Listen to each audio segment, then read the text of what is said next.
بسم الله الرحمن الرحيم كلانتي هبون صاحبيال meel kasto daafaha caalamka aad ka joogtaan idil ahaantiin waxaad ku soo dhawaataan barnaamijka xogta wararka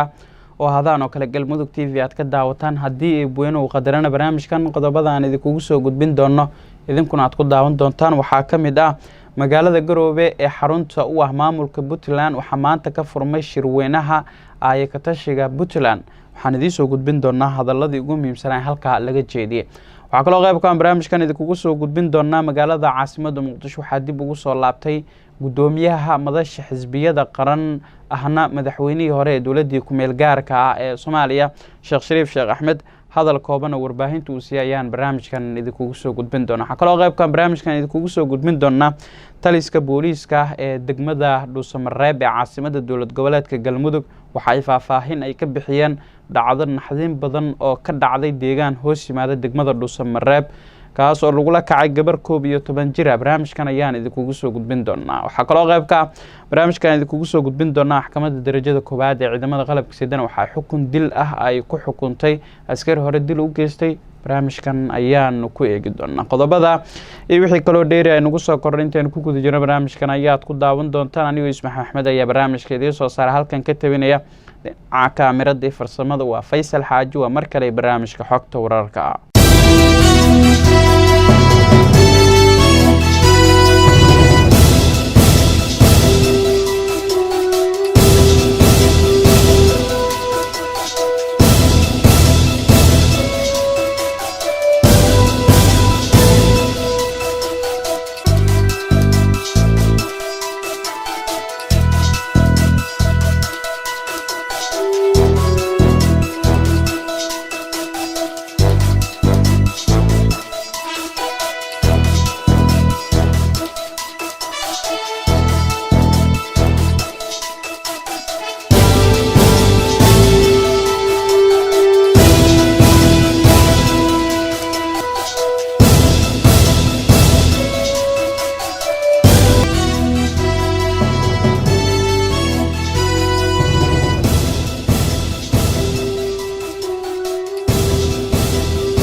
markala daawashaha boon saaxiibayaal aynu ku bilaawno magaalada Garowe ee caasimadda u ah dawlad goboleedka Puntland waxa ka furmay shirweynaha ay ka tashiga ee maamulka Puntland shirkan waxa 8 Febraayo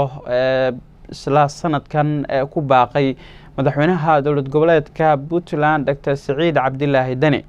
waxa magaalada Garowe ee caasimadda u ah maamulka Puntland shirkaasi kaga qayb galay madaxweynihii hore ee maamulka Puntland waa madaxweynayaashii hore ee maamulka Puntland Cabdiweli Gaas iyo Faroole ra'iisul wasaarihii hore ee Soomaaliya Cumar Cabdirashiid iyo xildhibaanada iyo wasiirada deegaan doorashadooda ay tahay Puntland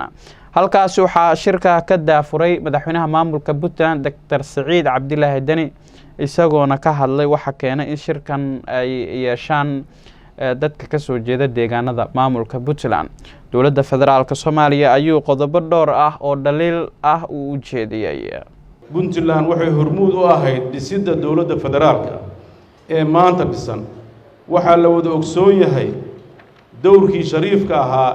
ee aan ka qaadanay dhismihii dawladda iyadoo la garab istaagnay maskax iyo muruq intaba muddadii curdunka ay ahayd dawladdu dhaqaalana aysan haysan Puntland waxay qayb ka qaadatay kabista miisaaniyadda dawladda federaalka ah taasoo meesha ka saartay in dawladda federaalka u dhicisowdo dhaqaale la'aan sidii ku dhacday tii ka horeysay dhinaca dhismaha ciidanka iyo sugidda amniga waxay sidoo kale Puntland ka qayb qaadatay kaalin weyn iyadoo u wareejisay cutubyo ka tirsan ciidanka daraawiishta Puntland si ay qayb uga noqdaan sugidda amniga iyo dhismaha ciidanka xoogga dalka Soomaaliya Puntland waxay sidoo kale kaalin hormuud ah ka qaadatay diyaarinta dastuurka ku meel gaarka ah oo ay yeelato dawladda federaalka ah iyo si loo helo hanaan dawladeed oo ku dhisan sareynta sharciga Puntland waxay qayb libaax ka qaadatay dhismaha dowladaha xubnaha ka ah dowladda federaalka si uu u dhammaystirmo hanaanka iyo haykalka federaalka dalka. Puntland waxay mar walba ku biirinaysay muruq iyo maskax taabagelinta hay-adaha dowladda federaalka ah iyo kuwa dowladaha xubnaha ka ah dowladda federaalka, iyadoo marar badan u samaysay tanaasul si loo helo midnimo loogana baaqsado tafaraaruq iyo jahwareer hor leh. kaalinta hormuudnimo ee ay ka qaadatay dhismaha dowladda federaalka ah iyo dowladaha xubnaha ka ah waa mid waajib nagu ahaa oo aanan dan goonni ah ku wadan. wanaagga iyo sharafta Puntland waxay ku jirtaa wanaagga iyo sharafta Soomaali idilkeed, dowlad iyo shacabba. waa hadaf ka mid ah ahdaaftii loo aasaasay Puntland. dhinaca kale waxaa jira caqabado ka imaanaya maamuladii soo maray dowladda federaalka ah oo aan suuro gelin dhammaystirka federaaleynta dalka.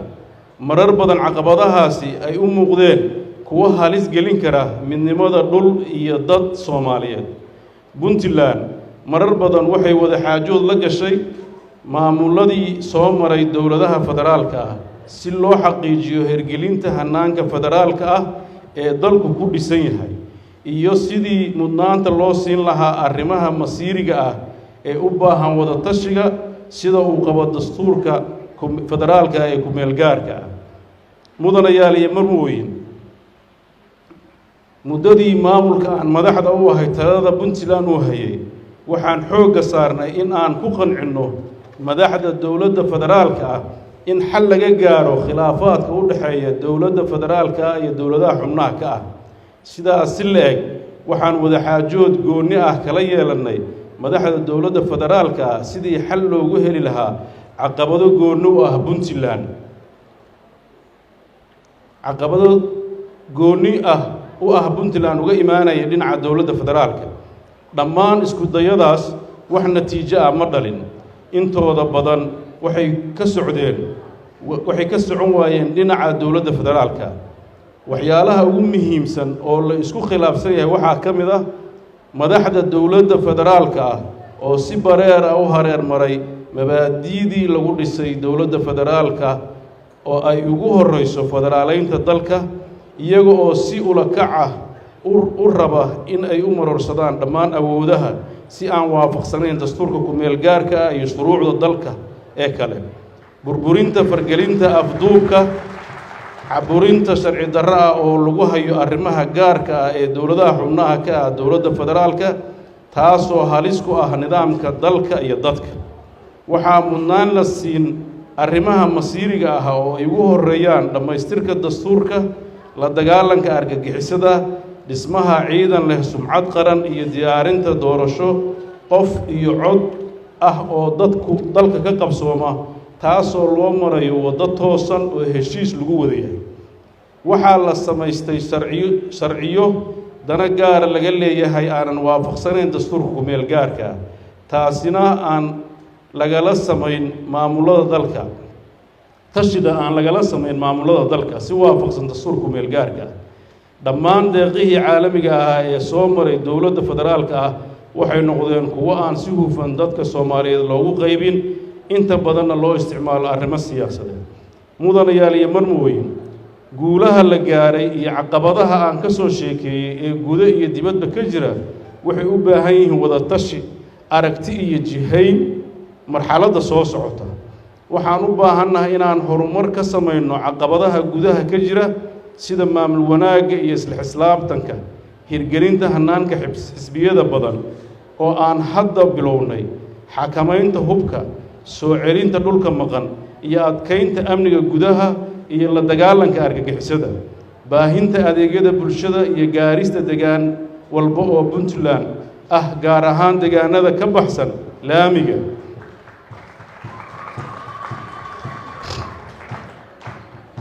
xoojinta midnimada iyo cadaaladda, kobcinta dhaqaalaha iyo maalgashiga, shaqo abuurka dhallinyarada iyo tayeynta adeegyada waxbarashada, caafimaadka, tamarta, biyaha iyo sare u qaadidda kalsoonida shacabka iyo midnimada dalka dhulka Puntland. dhinac kale waxaan u baahannahay inaan iyadana dib u eegno xiriirka puntland iyo dowladda federaalka.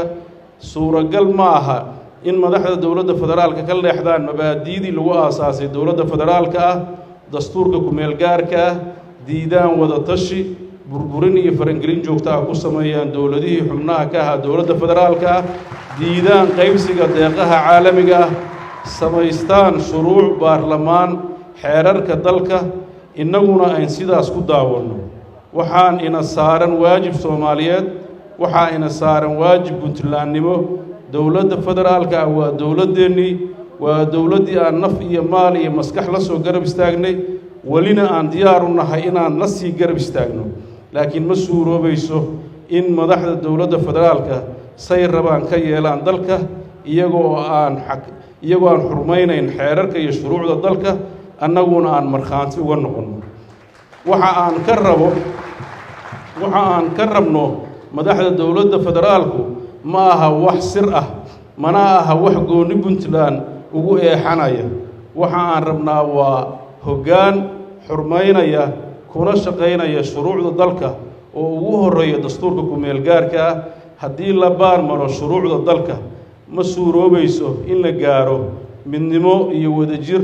aan dhammaanteen doonayno. mudanayaal iyo marwooye, waxaan gogoshaan u dhignay waa inaan tashi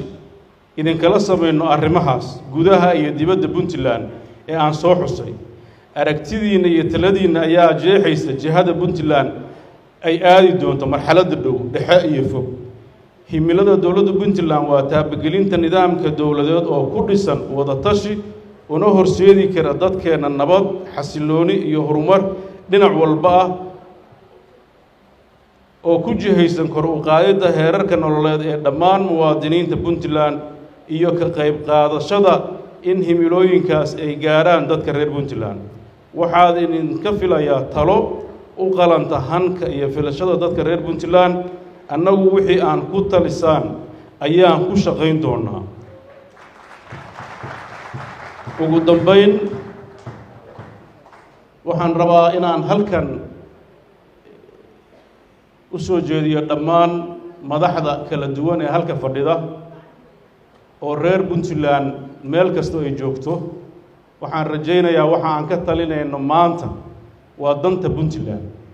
waa danaha puntland iyo danaha ay gaarka u leedahay. waxaan rabnaa in loo qaato marka aan danaheenna ka talinayno inaysan macnaheeda ahayn inaynan dowladda federaalka aynan qayb ka ahayn, laakiin waxaan rabnaa qaybta aan ka nahay annagoo ka tashanay inaan la wadaagno walaalaheenna kale ee Soomaaliyeed ee talada ee dalka iyo dadku naga dhexayso. inta halka fadhido waa intii reer puntland ahayd, hadday golayaasha dowladda federaal ka tirsanayd iyo hadday ka tirsanaan lahayd golayaasha puntland iyo qaybaha kale bulshada ay ugu horeeyaan isimadu. waa fursad qaali ah. waxaan aad u rajaynayaa shirkani waxaa asal u ah wada tashi. wax ka horeeya iyo wax ka dambeeya wada tashi ma leh. danaha halka lagu gaaro ayaa waxay ku noqon doonaan dowladda puntland wax lagula xisaabtami doono fulintooda. waxaan rajaynayaa dood caafimaad qabta oo aan qof iyo qof fiirinayn. aragtiyuhu way kala duwanaan doonaan, danaha gobolladeennu way kala duwanaan doonaan. aragtida dowladnimo ee meelaha qaybtooda waa dhici kartaa inaan ku kala duwanaano, laakiin waxaan marna ku kala tegaynin midnimada iyo adkaynta puntland iyo midnimada Soomaaliya. labadaasaa asal u noqon doona hagidda. waan garnaqsan doonaa, waan xisaabtami doonaa annagoona cayb iyo caro iyo cid si gaara wax ugu godayn. waxaan rabnaa inaan puntland u horseedo ummadda Soomaaliyeed inay si furan u wada hadasho, wanaagooda ka taliyaan, danahooda ay mar walba isaga yimaadaan. waxaan si gaar ugu mahadnaqayaa dadkii soo ajiibay shirkan ee weliba meelaha fogfog ka yimid. sidoo kale waxaan u mahadnaqayaa guddigii qabanqaabada ee shirkan quruxda badan noo diyaariyey. waxaan rajaynayaa maalmaha uu soo socdo in uu caafimaad iyo nabadgelyo iyo guul iyo qodobo dhaxalgalo ka soo baxay inoogu dhammaado. wassalaamu calaykum waraxmatullaahi wabarakaatu. dhinaca kale shirkaasi waxaa ka hadlay madaxweynihii hore ee maamulka puntland cabdiweli cali gaas. waxa uuna isna dhinaciisa eedeyn u jeediyey dowladda federaalka ah ee Soomaaliya oo uu sheegay in mas-uuliyaddii loo igmaday madaxda qaranka aysan ka soo bixin. آلية بلدي سلامية يدعو ممضيين مدحوينها مدحوينها المدحوينها برلمانكو شرفنا بأننا إنان كسر المرشد وتكشيرا ومدحوينه كوباقي السكن واقعا ما عندنا إلا عزمان إنه الوصول شفنا كسر المرشد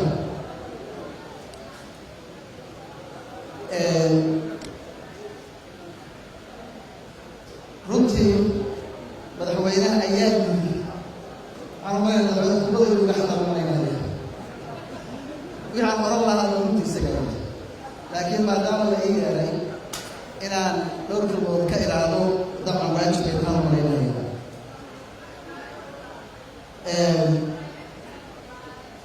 rabbiga waxay yiraahdaan maamaha waxay leeyihiin haddii balan dhacdo oo balan ka dabaciso balan ma dhicin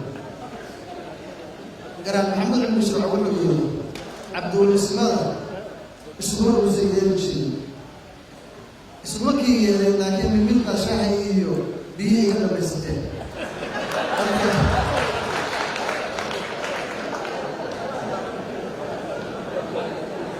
قرأ كروسي لهذا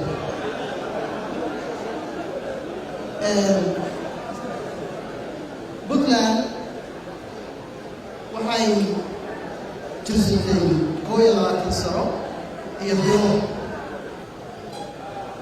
طبعا مروا البابا كنت عسايا لما فكرة وكان فكرة في عوي صوتها مروا البابا مليون انت بحلوه ايغو ليلة محاحة لما حاجات كتبت حاجة والسعودان وواجب وانا كما سيئ فكرة سكرة marka su'aasha mar walba aan isweydiinayna waxa weeye Puntland sida odayaashu sheegeen sabab baa loo aasaasay sababtii loo aasaasay objectives-kii laga lahaa iyo ahdaafkii laga lahaa ma la gaarin anigu waxaan aaminsanahay in badan oo ka mid ah boqolkiiba 80 waa la gaaray baan aaminsanahay dowladda Soomaaliya waxay ayaa burburtay dad dhibaato soo gaartay guryahoodii iyo xoolahoodii la dhacay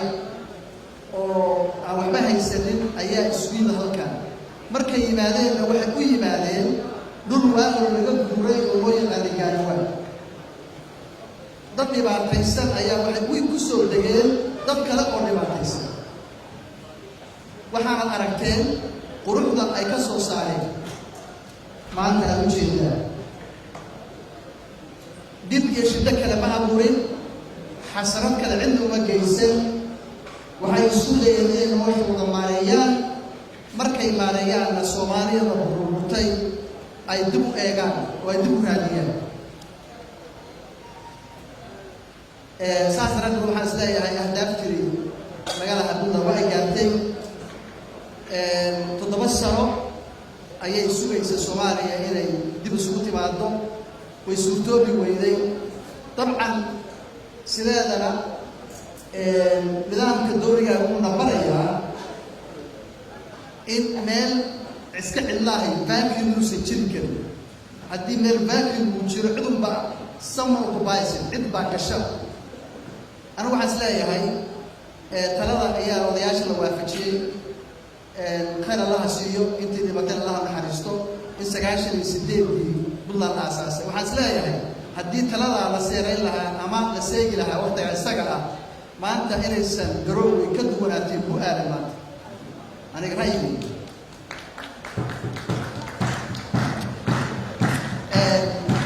nabad iyo xasilooni bay abuureen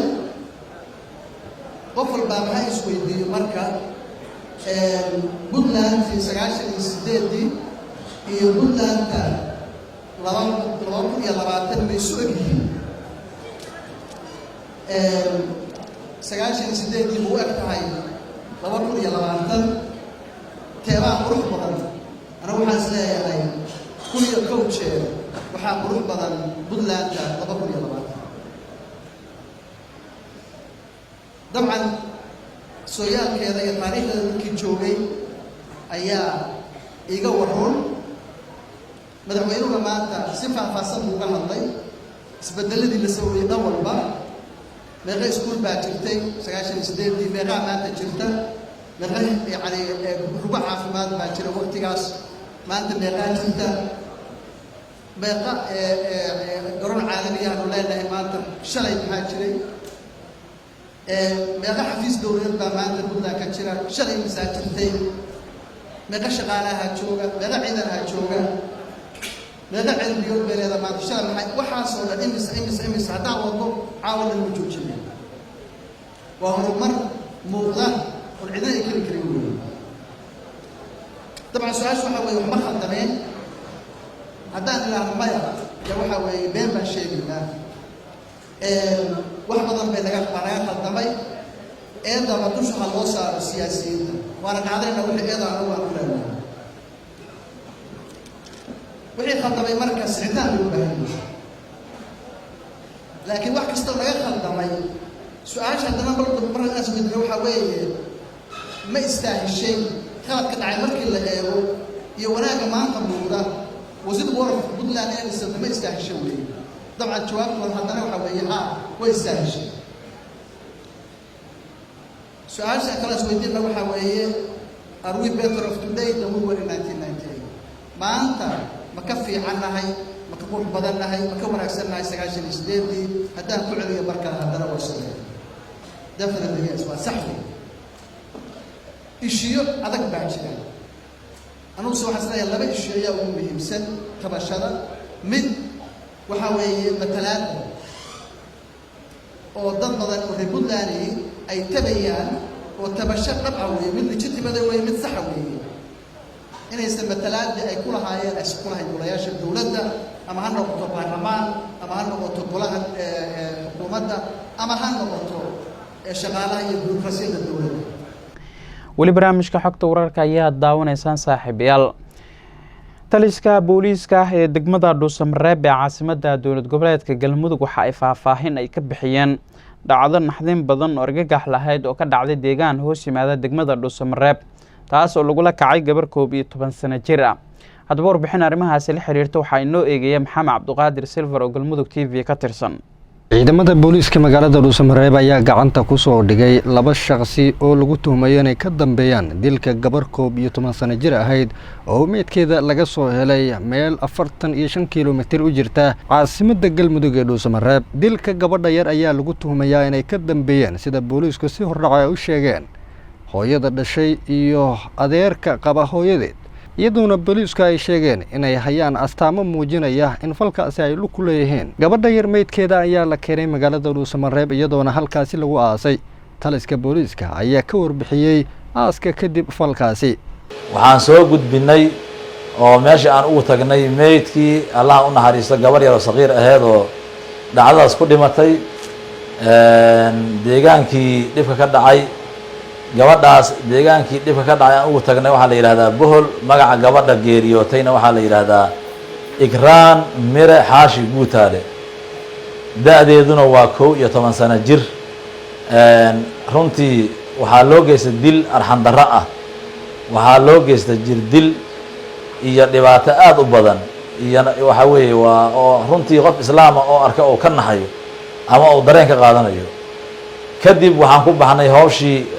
hawshayni ayaan guda galnay waxaan ku baxnay meeshii dhibka ka dhacay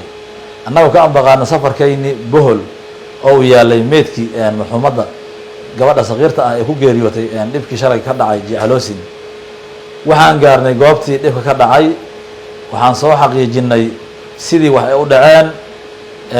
goobtii markaan tagnay sidii shaqada booliiska loogu talagalay waxaan diyaarinay inaan xirnay crime scene inaan baaritaan samaynay waxaan soo aragnay ama aan ka soo helnay goobtii marag muujin waxa la yiraahdo marag muujin agabkii ama haraadigii ka haray dhacdadii meesha ka dhacday oo ah xijaabkii gabadha ay sidatay la dilay iyo timaheedii cadad ka go'go'ay oo xilligii la dilay gabadha waxaa ka mid ahay qaabkii loo dilay nabaro la gaarsiiyay madaxa gabadha waxaa go'ay cadad ka mida jirkeeda timaha cadad ka mida jirkeeda iyo tinteeda waxaan soo qaadnay marag muujintaas tintii iyo xijaabkii goobtii lagu dilay waxaan soo ogaanay sidii u dhacday dhacdadaas dhacday dhammaan waxaan soo qabanay tuhmanayaashii lagu tuhmayey inay geysteen dhibaatadaas dilka gabadhaas marxuumadda sakiiradda ah oo la yidhaahdo ikraan mire. waxaan rabnay inaan markaas saxaafadda la wadaagno inay arrinkaas u gudbiyaan bulshada Soomaaliyeed meel walba ay joogaan, dhacdooyinka noocaas oo kale si looga digtoonaado. bulshada reer gobollada dhaxana waxaan rabaa inaan u sheego kiiskan aan soo qabanay ilaahay idinkii inaan uga soo hari doono sharci. qofkii la dilay ee dulmiga lagu dilay ee dhibaatada loo geystay oo weliba ehelkeedii ay u geysteen in aysan ku faka doonin ehelnimo oo la gey doono sharciga wixii ay ka helaan ay yeelan doonaan haddii alla idmo. waxaana hadda socda baaritaanadii ilaa iyo haddana waxaan haynaa warbixinno xoog fiican oo nagu filan. sidoo kale waxaa isna goobta ka hadlay aabbaha dhalay gabadha wuxuuna sheegay inuu cadaaladda ka dhursugayo. ciidanka booliska Soomaaliyeed ee maamulka Galmudug ee qaasan Dhuusamareeb magaalada madaxda arrintaas si fiican nagala shaqeeyeen ilaa xalan ku daba jirnay ilaa shalan raadaynay dadkii falkaas geystana waan soo qabanay waana la soo ciidanku amniga oo soo qabteen waana xiran yihiin anigu marleeba gabadhayda waa dhimatay waxaan u baahanahay cadaalad waxaan u baahanahay cadaalad amniga cadaalad u baahanahay garsoorka cadaalad u baahanahay gabadhayda in sharciga islaamka wixii uu qabo dadkeeda falkaas geystay. weli waxaad daawanaysaan wararka Galmudug TV. markan haddii aynu eegno saaxiibayaal, madaxweynihii hore ee dowladdii ku-meel gaarka ahayd ee Sheekh Shariif Sheekh Axmed ayaa dalka dib ugu soo laabtay, waxaana Sheekh Shariif Sheekh Axmed soo dhoweyntiisa ka qayb galay xubno ka tirsan xildhibaanada golaha shacabka iyo golaha aqalka sare iyo mas'uuliyiin ka tirsan xisbiga Himilo Qaran oo isaga uu hogaamiyo. madaxweyne Sheekh Shariif Sheekh Axmed markii loo soo galbiyay xarunta xisbiga Himilo Qaran waxa uu si kooban ula hadlay warbaahinta faahfaahin waxa uu ka bixiyay socdaalkiisii dalka Turkiga. waxa uuna sheegay in dalka uu ku sugan yahay xaalad cakiran oo dhinaca siyaasadda. waxa uuna sheegay in mas'uuliyiinta xisbiga madasha xisbiyada qaran ay ku midoobeen hal xisbi dhowaana Muqdisho ay shir ay isugu imaan doonaan. xisbi mug leh oo aragti siyaasadeed oo dalka miday karta keeni kara. marka 45 maalmood gudahooda in lagu soo diyaariyo barnaamijkii kadibna la isu yimaado. dabcan waxaanu marxaladii maraan laakiin go'aankii waa la wada qaatay. marka waxay soo dhaweynaysaa dadku Soomaalida inay u gudbaan afkaar fikir siyaasadeed. waxaan aaminsanahay wax baahi loo qabo inay tahay. marka shaqadaas oo runtii aan aaminsanahay inay shaqo weyn tahay dalkana ay keeni doonto inuu ka baxo xaaladda cakiran. ilaan dalka mushkiladiisu waa siyaasadda dhib kale kama jiro. waana la wada imaan doonaa oo madaxdii madasha kulligood halkaan ay ku wada ballansan yihiin. shaqadu insha allahu si oo rasmi u bilaaban doonta insha allah. aad mahadsantihiin. maxkamadda ciidamada qalabka sida ee dowladda Soomaaliya ayaa xukun waxa ay ku riday askari ka tirsanaa ciidanka xoogga dalka kaas oo goorsii horeysay dil geystay. haddaba warbixin arrimaha la xiriira ee xukunka maxkamadda waxa inoo eegay Cabdiqaadir Cabdullaahi Warsame. maxkamadda darajada koowaad ee ciidanka qalabka sida ayaa dable xoogga dalka Cabdiraxmaan Cabdulle Hilowle ku xukuntay dil toogasho ah oo ah qisaasta marxuum Xuseen Axmed Cabdulle. dable xoogga dalka Cabdiraxmaan Cabdulle Hilowle ayaa loo haystaa dilka ah Allah u naxariistay marxuum Xuseen Axmed Cabdulle iyo dhaawac Yaasiin Geedow Xuseen kadib markii ay ka biyadiideen inuu ku fasho beer uu lahaa eedeysanaha oo ku talay magaalada Buulamareer 31 bishii Oktoobar ee sanadkii tagay. taliska ciidanka gaar ahaan ururka 6aad ayaa ku wareejiyay eedeysanaha 3 November 2019 xafiiska xeer ilaalinta ciidanka qalabka sida waxa uuna xafiiska isla xilligaasi weydiistay garsoorka in loo gudbiyo xabsiga dhexe dable xoogga dalka Cabdiraxmaan Cabdulle Hilowle garsuga ahaan. ku-xigeenka xeer ilaaliyaha guud ee ciidanka qalabka sida Dhamme Ismaaciil Salaad Maxamed ayaa ka sheegay fadhiga maxkamadda in eedeysana dable xoogga dalka Cabdiraxmaan Cabdulle Hilowle uu ula dhaqmay xoogsatada sidii in ay adoomo u yihiin oo kale. damaciisana uu ahaa inuu dilo marxuum Xuseen Axmed Cabdulle isla markaasna ay ugu shaqeeyaan si qasab ah sidaa daraadeedna uu mudan yahay in la dhadhansiiyo xanuunka geerida. garsoorayaasha ayaana ugu dambeyn go'aamiyay in dable xoogga dalka Cabdiraxmaan Cabdulle Hilowle lagu xukumo dil toogasho ah oo ah qisaastiisa marxuum Xuseen Axmed Cabdulle sida uu dhinacyada dacwadda u sheegay gaashaanle sare Xasan Cali Nuur Shoote. xukunsanaha ayaana haysta fursad 30 cisho ah oo uu ku qaadan kara racfaan xukunka kadib. saaxiib yaal daawadayaal barnaamijka xogta wararka galmudug TV idinkaga imaanayna waa naga inta aad ku mahadsantihiin daawashada barnaamijkan midkiisa xigeentan dib u kulmi doono waxaan idinkaga teganaa sidaa iyo nabadgelyo.